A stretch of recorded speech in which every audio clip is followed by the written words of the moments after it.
So, at our core, we do compare ourselves. It's what do we do as a result of that happening? Where does our mind go?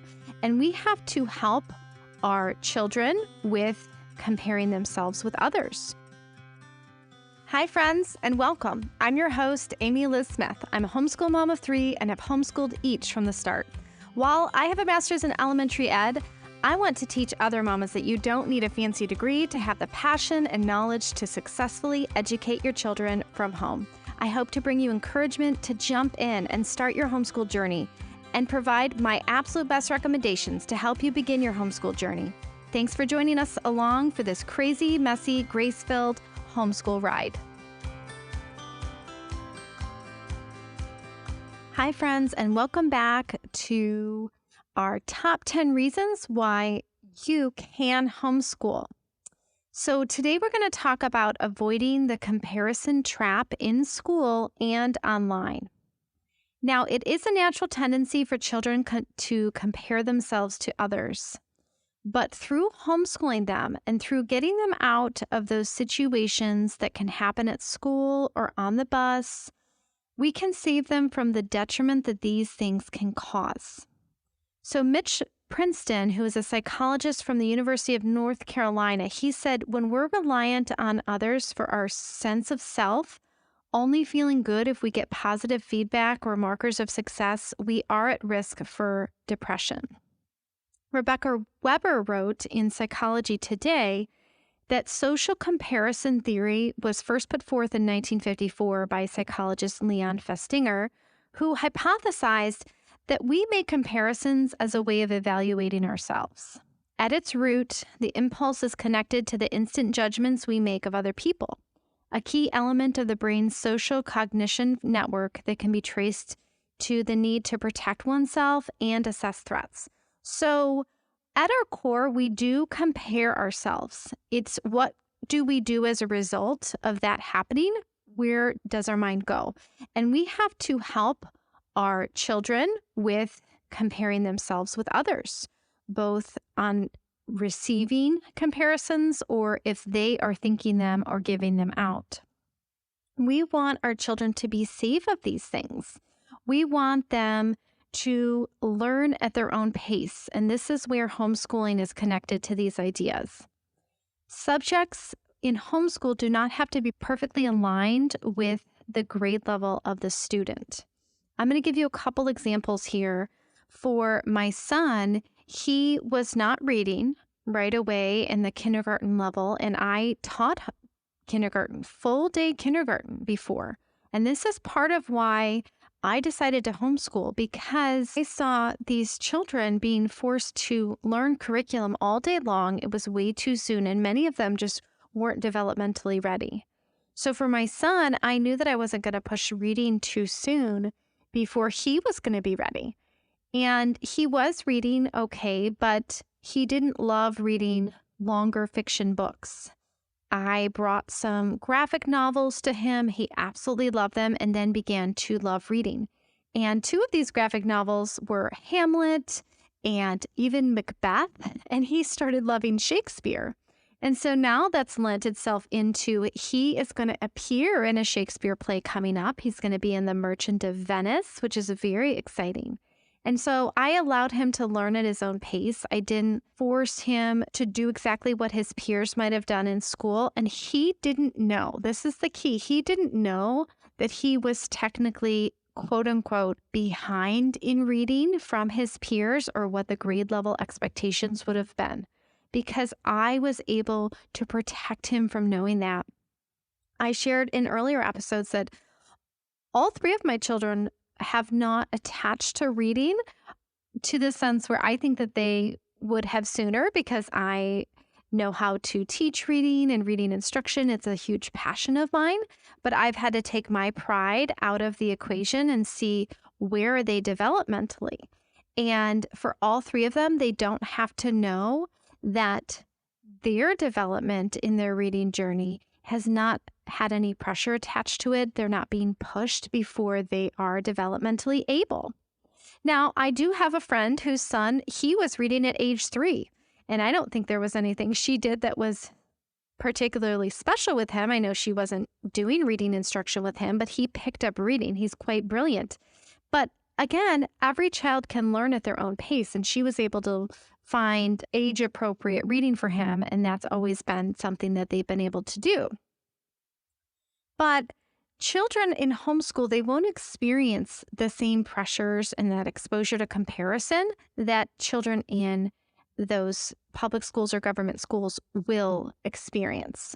So there's not the peer pressures as well. Let's jump into the schools where they have differentiated instruction through guided reading groups or guided math groups. They separate kids. Now, Princeton goes on to say that many people believed it is possible to use ability grouping in that differentiated instruction to maximize achievement effort, but it doesn't work in practice. But if your child is gifted and at a higher level than others, then they shouldn't be held back either. So just like my friend's son, who's 3, he didn't need to be in any of these reading groups. If he was put into school, he would need to be in a group all by himself. And so what's great about homeschooling is that you're not put into a group with either the same level as you or kids who are lower or higher than you, so you're not comparing yourself to others.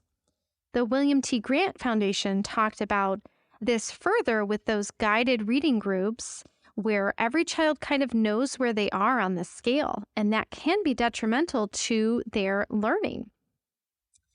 But they talk about when teachers have low expectations for weaker readers, they slow down the pace even more than they need to. So lower achieving students, as a result, will fall further and further behind. I believe that's true.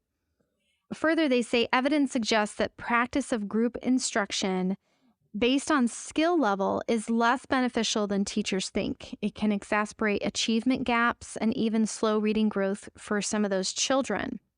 And so much research has been centered around this, that those guiding reading groups cause more harm than good. And this is why I believe, and this is why we talk about this, is that homeschool can work the best and you're at your child's own pace and you're at their own level. Names on boards, knowing where to stand, behavior traps, things like stoplights, all of those things are really negative and can imprint on a child's soul in a negative way. So can the state testing and those national tests that the child has to sit through. And now I understand a lot of them are on computers where a child has to log in. That's a big time waster, but it also can be high pressure for some children. And I know parents can put the pressure on their children too, but I don't see a benefit to that. I don't see a benefit to putting your child in that situation. Another point of not comparing yourself to others can do with peer pressure. So we don't want our children to be exposed to things sooner than they're able. And when they're home, you're able to monitor what they are exposed to more and their screen use in particular. Much of the comparison trap today is due to social media and online use. We know that children are so impressionable and they are taught so many things, and to include the devices that surround them. They need to know that everyone has unique and awesome strengths. This relates to, I wish it was just teenagers, but middle schoolers and even elementary kids are on social media where they're having the comparison traps happen and they're being exposed to various things and not even realizing, too, the dopamine addictions that are happening on those screens, where insidious companies, they're paid by advertisers and they want you to stay on their devices. So extreme monitoring is needed. And we'll talk about this in future episodes because it's a huge passion of mine to monitor our children with their screens, not only screen time, but particularly what are they being exposed to. We have to be hyper vigilant as parents to monitor and to be able to turn away from explicit content. Children aren't born with this strength naturally to turn away from things that might negatively affect them, or to be able, like we talked about earlier, be able to understand what the positive feedback or the markers of success could mean in relation to comparison with others. We have to help them grow those cognitive skills, help them learn the habits and learning self-control and the way of the will and how it is a loving guidance for us. Most of us, myself included, we were able to grow up without social media and those peer pressures that children and teenagers are experiencing. It's part of a natural process where we cultivate a sense of who we are from how others view us. But again, going back to Princeton, he states that hypervigilance about how others see you is supposed to go away in adulthood. But social media has created a lifelong adolescence due to those comparison traps, essentially. So adults are struggling with these things too.